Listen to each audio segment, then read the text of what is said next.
This is the heart of the matter with Matthew Ryan.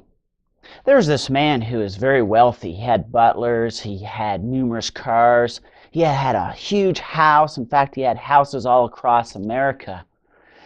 And he would just spend tons of money on art, millions of dollars. A lot of times people judge him for how he was living.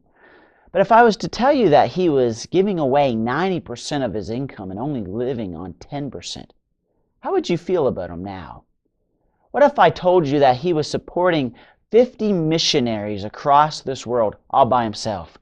He gave huge contributions to all of our universities, and he supported orphan homes all by himself. How would you feel about his lifestyle then?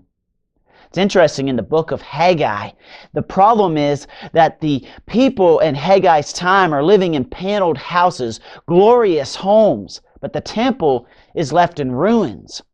In fact, those people were making theological excuses why they didn't need to be focusing on rebuilding the temple, even though God commanded them to do it.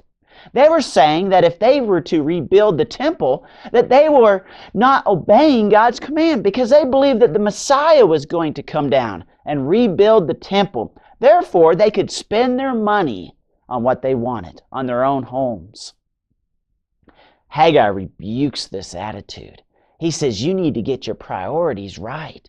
You need to be rebuilding the temple, and then you will be blessed. God was telling them that you're not going to have anything. You're going to have nothing unless you get your priorities right and start giving to God instead of just giving to yourself. They believed that they could have prosperity if they just saved and spent. But God was saying prosperity only comes by having the right priorities in life. They needed to give first to God and then themselves second. See, this is the heart of the matter. If you want to be blessed by God, have the biblical priorities. Put God's kingdom first and yourself second.